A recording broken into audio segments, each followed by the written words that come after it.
Justice Yahya Afridi नए chief justice of Pakistan नामजद। खुसूसी पार्लिमानी committee ने जस्टिस याहिया अफरीदी के नाम की मंजूरी दे दी। 2/3 अक्सरियत से जस्टिस याहिया अफरीदी के नाम की मंजूरी दी। वफाकी वज़ीर कानून आज़म नज़ीर तारड़ की तस्दीक। पार्लिमानी कमेटी ने जस्टिस याहिया अफरीदी का नाम वज़ीर आज़म को भेज दिया। सेनेटर फारूक एच नाइक ने कहा कि आइन के मुताबिक 2/3 अक्सरियत ने जस्टिस याहिया अफरीदी के नाम पर इत्तफाक किया। इन कैमरा इजलास था। इजलास की कार्रवाई की मजीद तफसील नहीं दे सकते। राजा परवेज अशरफ बोले कि अच्छे की तवक्को रखनी चाहिए, पाकिस्तान के लिए बेहतरी की दुआ है।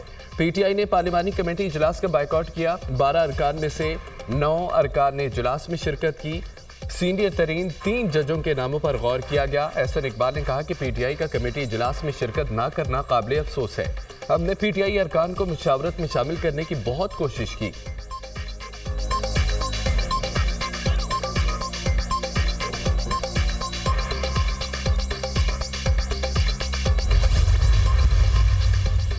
जस्टिस याहिया अफरीदी 23 जनवरी 1965 को पैदा हुए। एचएसएन कॉलेज और गवर्नमेंट कॉलेज लाहौर से तालीम हासिल की। पंजाब यूनिवर्सिटी लाहौर से MA मुआशियात की डिग्री हासिल की।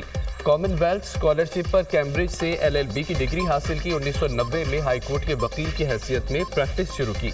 2004 में सुप्रीम कोर्ट के वकील के तौर पर वकालत का आगाज किया। बतौर assistant advocate general Khyber Pakhtunkhwa खिदमात सर अंजाम दी। 2010 में एडिशनल और 2012 में मुस्तकिल जज पेशावर हाई कोर्ट मुकर्रर हुए। 30 दिसंबर 2016 को पेशावर हाई कोर्ट के जस्टिस के ओहदे का हल्फ उठाया। 28 जून 2018 को सुप्रीम कोर्ट के जज मुकर्रर हुए। आला अदलिया में अहम मुकदमात की समाअत की। सुन्नी इत्तेहाद काउंसिल की मखसूस नशिस्तों से मुतालिक लार्जर बेंच का हिस्सा रहे। मखसूस नशिस्तों के केस में इख्तलाफी नोट भी तहरीर किया था। जुल्फकार भुट्टो की फांसी के खिलाफ रेफरेंस पर 9 रुकनी लार्जर बेंच का हिस्सा रहे। प्रैक्टिस एंड प्रोसीजर ऑर्डिनेंस की जजेस कमेटी में शमूलियत से माजरत कर ली थी।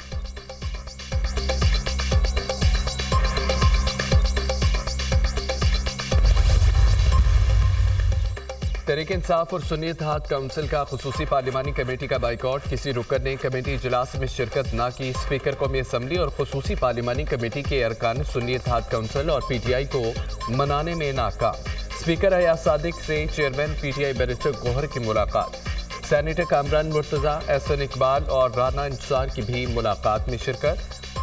स्पीकर की बैरिस्टर गौहर से खुसूसी कमेटी इजलास का बाइकआउट खत्म करने की दरख्वास्त। सरबराह JGOI मौलाना फजल रहमान का PTI के रहनुमा असद कैसर से टेलीफोनिक रब्ता। खुसूसी कमेटी के इजलास में शिरकत की दरख्वास्त की।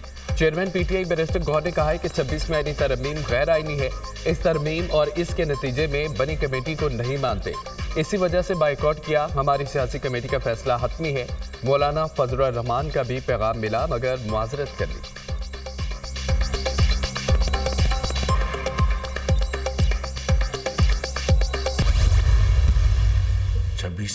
आइनी तरमीम अल्लाह ताला के फजल करम से पाकिस्तान की तरक्की, खुशहाली और पाकिस्तान के इस्तेहकाम के लिए इंशाअल्लाह बहुत मौसर और मस्बत इंशाअल्लाह साबित होगी। मैं उन तमाम ज़ुलमा का दिल की गहराइयों से शुक्रिया अदा करना चाहता हूँ जिन्होंने इसमें मेरी भरपूर मदद की। इसमें सदर जनाब आसिफ अली जरदारी साहब, उनकी पार्टी से जनाब बिलावल भुट्टो जरदारी साहब, मियाँ मोहम्मद नवाज शरीफ मेरे जो कायद हैं, उनकी पूरी इसमें मुझे रहनुमाई हासिल थी, पूरी मदद हासिल थी।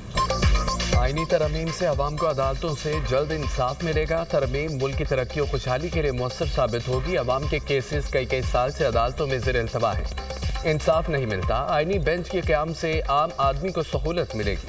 26वीं आईनी तरमीम के लिए तमाम सियासी रहनुमाओं से मुशावरत हुई। सदर आसिफ अली जरदारी, बिलावल भुट्टो और मौलाना फजल रहमान का किरदार अहम रहा।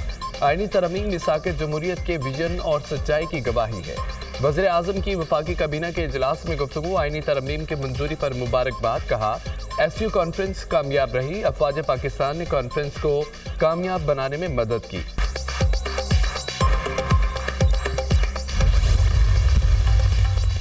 BNP मेंगल के सेनेटर कासिम रोंजो ने सेनेट रुकनियत से इस्तीफा दे दिया। कासिम रोंजो ने सेक्रेटरी सेनेट को इस्तीफा जमा करा दिया।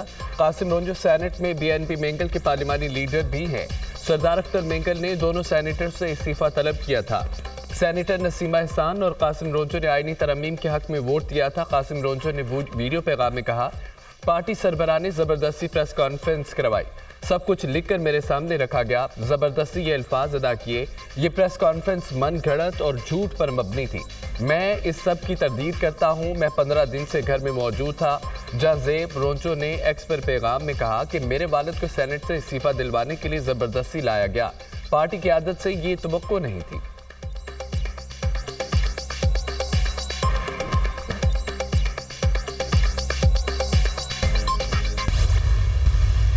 جناب اسپیکر، ان لوگوں کو وہاں سے لایا گیا تھا، یہاں پہ بٹھایا گیا تھا، آپ کے جو گورنمنٹ ٹریجری بینچز کے لوگ تھے انہوں نے کیا تھا، ان کو ٹاسک ملا تھا اور یہ ہوا ہے، ہم نے خود دیکھا ہے۔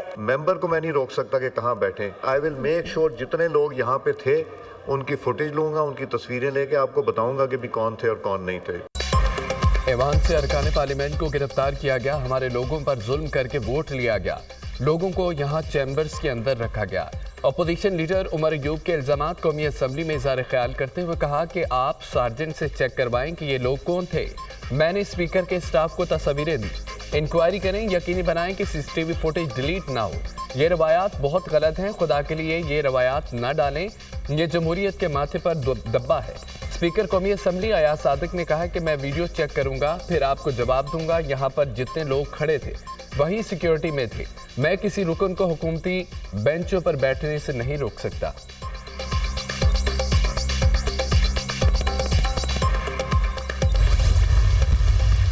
یہ آئینی ترمیم ایک تاریخی ڈاکیومنٹ ہے جو اس ہاؤس نے پاس کیا اور عوام کو اس کا فائدہ ہوگا جب ایک عام آدمی کا کیس پرائیورٹی کے اوپر لگے گا۔ ان چاروں سے ملاقات ہوئی، ان کو پوچھا، انہوں نے کہا جی ضمیر کی آواز پہ آئے ہیں، ووٹ ڈالنے آئے ہیں، بغیر ڈرے بلا خوف ووٹ دیں گے۔ انہوں نے ایک ایک شک پہ مسودے پہ سودے بازی بھی کی، مسودے کے اوپر انہوں نے اپنی انپٹ بھی دی، مسودے کو متفقہ قرار بھی دیا، 90% اتفاق بھی کیا۔ دیکھیے اپنی جو پارٹی کے اندر فائٹنگ ہے اس کو آپ آپس میں سیٹل کریں، اس کو پارلیمان کے سر پہ کیوں ڈالتے ہیں؟ آئینی ترمیم سے متعلق ارکان کے اغوا سے متعلق جھوٹا پروپیگنڈا کیا گیا، آزاد اراکین نے اپنی مرضی سے ووٹ کاسٹ کیا، یہاں پر لوگ آئے، انہوں نے ضمیر کے مطابق ووٹ دیا۔ میں ان میں سے کچھ ممبران سے ملا، آزاد اراکین نے کہا کہ ضمیر کی آواز پر ووٹ دیا۔ وفاقی وزیر اطلاعات عطا تارڑ نے عمر ایوب کے الزامات کی تردید کر دی، قومی اسمبلی میں اظہار خیال کرتے ہوئے کہا کہ PTI والے اپنی اندرونی دھڑا بندی کو پارلیمنٹ کے کھاتے میں نہ ڈالیں، PTI کا ایک گروہ پارلیمنٹ کے اندر اور دوسرا باہر ہے۔ 26ویں آئینی ترمیم کے لیے اتفاق رائے کی پوری کوشش کی گئی، PTI والوں نے آئینی ترمیم کے مسودے پر مذاکرات کیے، انہوں نے پارلیمانی کمیٹی کے نام خود دیے، پھر خود ہی شریک نہیں ہوئے۔ PTI میں اختلافات کھل کر سامنے آ گئے، تحریک انصاف انتشار کا شکار ہے۔ تحریک انصاف کے اندر 4 گروپ ہیں جو لڑتے رہتے ہیں۔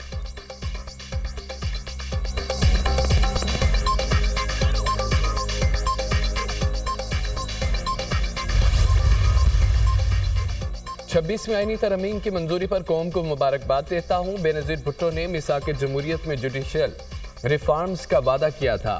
چیئرمین بلاول بھٹو اس ایجنڈے کو آگے لے کر بڑھے، نمبرز پورے ہونے کے باوجود بلاول بھٹو نے اتفاق رائے پیدا کرنے کا وعدہ کیا۔ بلاول بھٹو تحریک انصاف کے پاس بھی گئے، مولانا نے بتایا پوری تحریک انصاف راضی تھی لیکن جیل میں بیٹھا ناانصاف شخص راضی نہیں تھا۔ اس ملک میں جب بھی آئین اور قانون کی تاریخ لکھی جائے گی تو بلاول بھٹو کا نام سنہری حروف میں لکھا جائے گا۔ وزیر اعلیٰ سندھ مراد علی شاہ کا تقریب سے خطاب۔